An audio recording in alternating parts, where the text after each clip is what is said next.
Hey stunning people, my name is Beane and welcome to the Salt Lick Sessions. This next band is bringing the sauce all the way from Arkansas. This is Arkansauce.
Yo-yos, that's the way we do it. Play the guitar on the MTV. That ain't working, that's the way we do it. Money for nothing and your chicks for free. That ain't working, that's the way we do it. Now let me tell you, them guys ain't dumb. Maybe get a blister on your little finger. Maybe get a blister on your thumb. We got to install microwave ovens, custom kitchen deliveries. We got to move these refrigerators. We got to move these color TVs.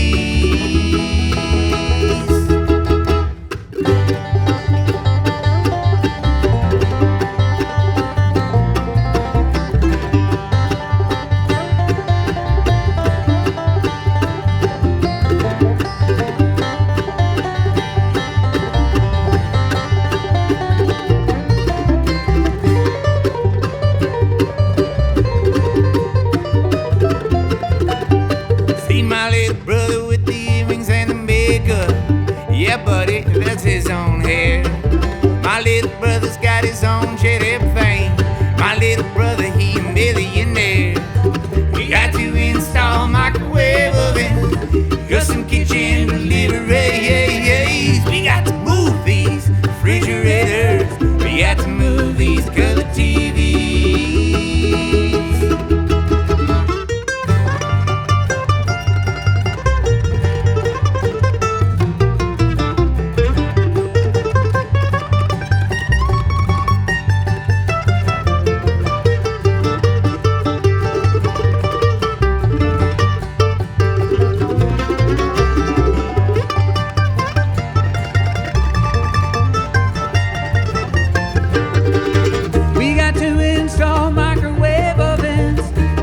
Kitchen delivery.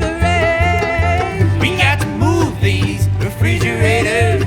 We got to move these color TVs. I should have learned to play the guitar. I should have learned to play them drums. Look at that mama, she's got it sticking in the camera. Whoa man, we could have some fun. And he's up there, what's that Hawaiian noises? Banging on the bongos like a chimpanzee. That ain't working, that's the way we do it. Money for nothing and your chicks for free. We got to install microwave ovens, custom kitchen deliveries. We gotta move these refrigerators. We gotta move these color TVs.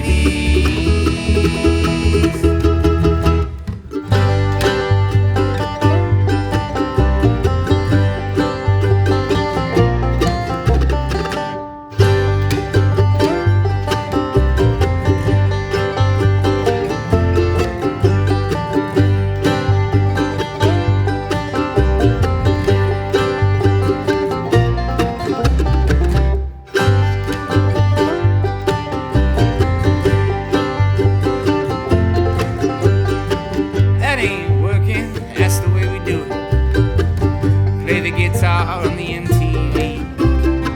That ain't working, that's the way we do it.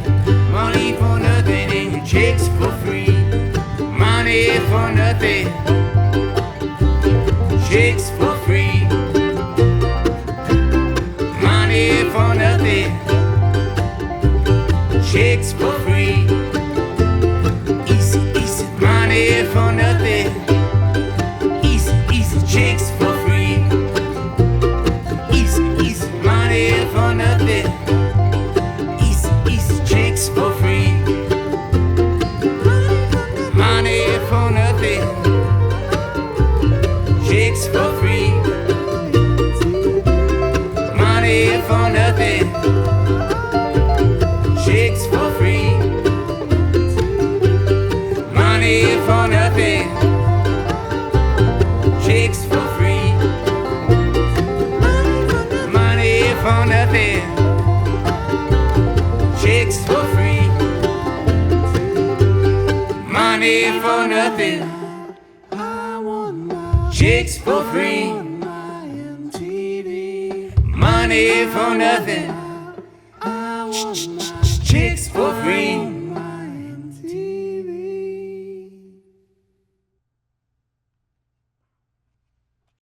What's up, Arkansauce? Not much. Hey, how's it going, Beane? It's going good. It's going good. Thanks for giving us your morning. Yeah, you got I it. appreciate it. The early morning sessions always freak me out. So y'all have been graceful and kind, and I appreciate that. Awesome, thank you. I want to hear the origin story. How did you guys form? It's kind of a bit of a long one. Me and Zach actually grew up together, like right down the street from each other in a town of like 2,000, and kind of went our separate ways for a while after high school and met back up in Fayetteville, Arkansas, and shared a house together, and started playing with a couple other guys first, and then we were going to a festival one time, and one of them couldn't make it. Kind of at the last minute couldn't show up, and He was in jail. he was in jail for a totally nonviolent crime. Well, I mean, And anyways, so these guys stepped in and filled some shoes on stage that night, and it just felt right, and it's been that way pretty much ever since. So not only was your friend in jail, but he also got kicked out of the band. yeah, it's a pretty bad day for him. Yeah, Probably, yeah. we literally haven't seen him since. I haven't. I never met him. Oh, let's quit talking about him. No, yeah. So, like you said, we had the idea of the band. We played some other guys, and we had the songs and stuff. And Tom and Adams were both like hired guns in town. They played with a bunch of different bands. They'd been playing in Fayetteville for a while. So, with our idea of the band and their musical knowledge, it kind of combined together to create what it is now. Got you. I was a bluegrass music instrument specialist for a while, and I met Adam selling him a banjo, and I met Ethan selling him a mandolin. So There you go. that's how. Then I you first joined the met these band. guys. Yeah. I'm into it. Do you all come from a musical background? Yes. Yeah. Yeah. I grew up playing piano and educated through the public school music system, and then did some college music education and jazz studies, and then realized that the academia route was a little dry for what I was hoping to do with my music career, and so I became a banjo player. There you go. Yeah. And what are the songs or the artists that you listened to as a kid that you think made you want to make music? Well, I always cite my dad was my main musical influence, and he listened to both kinds of music. The Beatles and Billy Joel. I didn't realize you could listen to other music until I was 12 or 13. That's the same for me too. Actually, my dad was just bumping Beatles like all day. He had like a surround sound he was so proud of, and he would just like crank it. My mom hated it, but it was awesome. Is there anything about the Beatles that you guys feel like you pull into your project? Like a space where the Beatles and bluegrass kind of marry? Really, there's four of us. There's four of them. There you go. That's math. I think, yeah. I mean, like compositionally, or just how we organize our songs. You know, it's a little outside of the standard bluegrass song format, and it definitely draws from all sorts of music. But you know, especially the Beatles were so diverse in how they put their songs together. You know, it was inspiring to try and follow a non-traditional format for putting together bluegrass music. And we all share in the songwriting and write our own songs, and everyone performs their own songs and stuff too. So it's kind of like that as well. You know, we each kind of bring our own thing to the table. I am intrigued about that. Is there a main writer? Do you all contribute to the writing? How do you put the compositions together? I'll probably do most of the songwriting, but everyone kind of works on their. Every once in a while something comes together in the practice space together. But a lot of times someone writes a song and have most of the lyrics and most of the shape in their head, and then they bring it to the band like that, and then we all just kind of workshop ideas, which sometimes gets tedious. Everyone starts having ideas. Once they start rolling, they really start coming, and we sometimes will wind up spending a whole practice like just trying it this way, then trying it that way. But usually, once we get it right, there's a consensus there, and I think that's one of the nice things about taking our time and spending hours on one. Sometimes we always landing somewhere where everyone's stoked with the final product, and we've kind of always written that way, and it's really fun and really fulfilling. They also grow over time, which is nice. We kind of start out with something, and then as live shows kind of happen, it changes, and you do something you like, and that gets incorporated, and kind of it's always changing, and always kind of morphing. Totally. Yeah. Totally. I can say I'm in LA right now, and a lot of the approach to music there, people are always out and performing to tracks, and it leaves no space for things to evolve and kind of grow, which drives me crazy. Yeah. So I appreciate this approach. If y'all want to come to LA, we can ditch the tracks, and I'll bring you up in that. We played San Diego. We've never been to LA, but yeah, yeah, I love San Diego. Played the belly up. And I hear that some of you just went to New York City for the first time. Yeah, what was that true. like? I want to hear about that experience from Arkansas to the Big Apple. Was it jarring? A little bit, but that might have had more to do with the drive. Oh, yeah. Can you imagine a very insular 20 hours in a van together and then coming out of the Holland Tunnel into, downtown Manhattan? It was very jarring. Yeah. We were kind of prepared. We've been touring for about 8 years. We've done some European tours. We've been in Amsterdam and Paris, and so we've traveled, and it was actually not as jarring as I thought it was going to be. I was expecting to be really overwhelmed. Then when I got there, I felt like I just fit right in, right into I was already getting annoyed at people for being slow in line and stuff, even though I'd been there an hour. I'm like, come on, bro, this is New York. Get out of the way. I'm walking here. I was gonna say for a city so big, I thought it was kind of shocking how much it fit what I had pictured in my head. You know what I mean? A lot of cities that we go to, I'm like, this doesn't feel like anything what I thought it was gonna feel like. But New York felt exactly like what I thought it was gonna feel like, and look like, and smell like, and sound like, all that stuff. And did you think that it was receptive to your music? Oh yeah, for sure. We were lucky enough to have a couple of fans there that had come all the way out from Arkansas, and a couple that were there serendipitously they had been in Brazil for a while and were just connecting through New York back home and saw us. So that was a pretty cool coincidence. But we got to play to a lot of new people, and yeah, I thought everyone was super receptive and super into it. It might have been one of the. For the size of the room, it was it's Cafe was kind of a small, dank, underground space, It feels like maybe you should be listening to beat poetry in there instead of listening to bluegrass, but the room livened up pretty quick, once we got going, so it's cool. Yeah, there's something special about this band, and the name of the band, and that we're, all kind of Arkansas born and bred, and our experiences living in that state. And it's kind of a communal state. It's not super big state. So a lot of places we go, Arkansas people will come out. When we were in San Diego, there's definitely people that came to the merch table, they're like, I just saw the name and I'm from Arkansas and I want to come and hang out with some of my people. And a lot of the people that we met in New York had friends from Arkansas that call them and be like, hey, you got to go down and see this band, and so it feels very special to get to travel around and kind of feel like we're ambassadors for the state. No, that's brilliant. I guess you don't really have a choice with a name like that. Yeah. We had a cool thing too. We were at the Met the next day. We had a friend hook us up with tickets, and we were walking around and we saw someone wearing one of our shirts. No way. Out of everybody there, and he was at the show obviously. But it was just a surprise, you're just hanging out and all of a sudden someone's walking by with your shirt on. It was a pretty cool situation. No, that's amazing. Yeah, that's it amazing. was. What would you say is one of the biggest challenges that y'all have faced up until this point? I think a lot of it probably has to do with just being away from home. We're road dogs and spend a lot of time out, and it's always the same story, right? When you leave for tour, everyone's super excited and it feels like you're just, on the trip of your life, and then about 2 weeks in, you're like, all right, it'd be nice to be home now. Right. We've all got significant others and families at home and stuff. So I know that's, for me, that's definitely a big part of it. Yeah, every time I'm at home, I'm like, man, we need to be out on the road. And then when I'm out on the road, I'm like, man, we're supposed to be at home. That's life, baby. Yeah.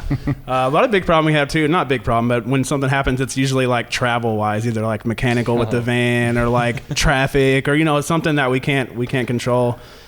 Like we were in Colorado recently and got a show for Lana Del Rey, opened up for Lana Del Rey in Arkansas. It was like 11,000 people. We found out about it the night before. You know, we're all stoked. We didn't know if it was going to happen or not. We found out it was happening. We get in the van to go 14 hours home, and like 7 hours in, we hit something on the road, and it stabs a hole in our diesel tank. And you look outside, and there's just diesel spraying, emptying the whole tank on the side of the road. So after the panic, we ended up figuring it out with like flex tape and stuff. And, JB Weld. And got home. And of course, it was at 5 o'clock, so nothing was open. Everyone was closed. It was like some small podunk town in Oklahoma. But we figured it out. We drove through the night and got home at like 7 a.m., 6 a.m., and then made it to the show and played one of the biggest shows we ever played. Yeah, that would be a bad Yeah, we game made to it. miss. It was like a Lifetime movie or something at first, though. You know, we were like on this high.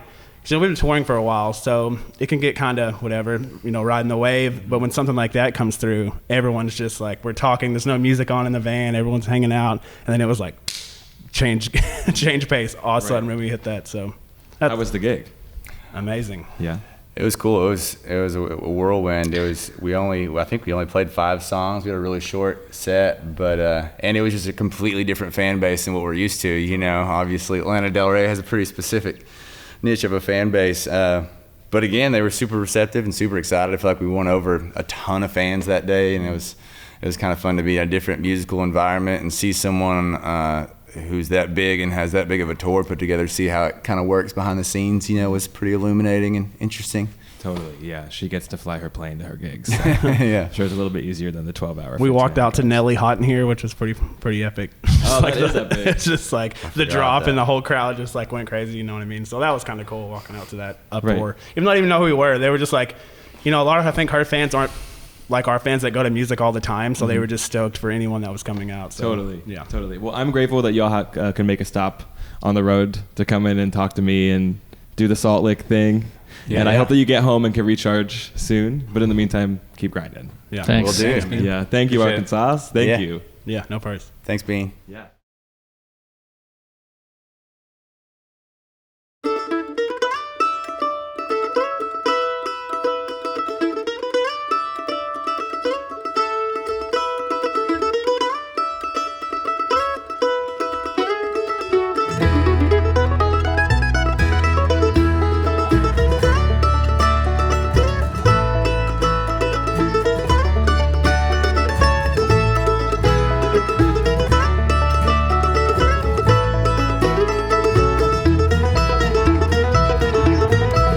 Beautiful and I hit the street last night, pocket full of pay, head full of champagne, looking for the break of day, and I found it.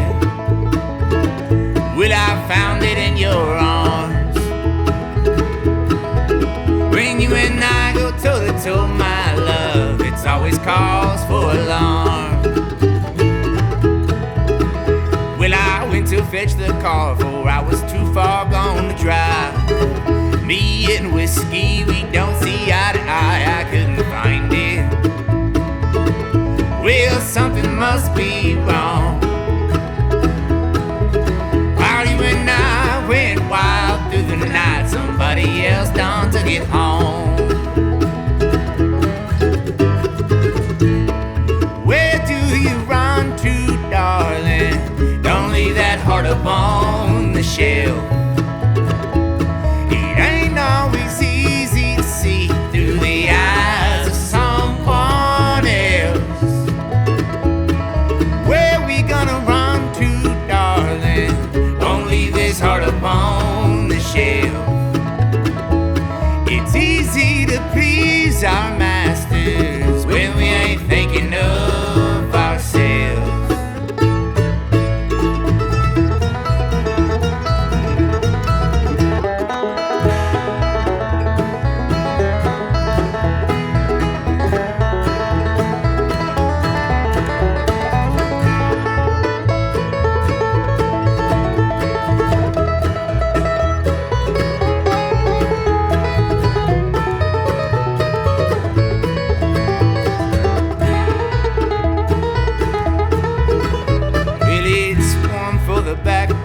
baby, 2 for the road, 3 for when we disagree, and I can't let it go, I couldn't find it. Well, I up and lost my mind when you and I go toe to toe, my love. Well, it happens every time. Well, I went to fetch the dog, Lordy, when he gets so fast. Feels like yesterday he was rolling in the grass. I couldn't find him. I hope he ain't on someone's arm. Well, a wild one like that, my love, is bound to one day by the farm. But you and I never taught that dog to listen. You and I loved him just the same. You and I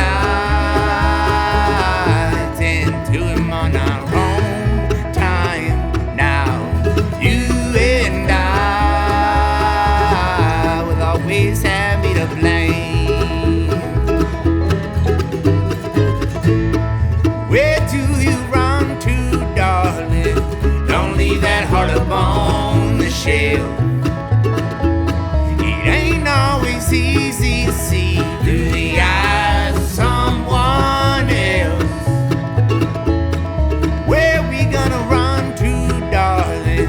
Won't leave this heart up on the shelf. It's easy to please our masters when we ain't thinking of ourselves.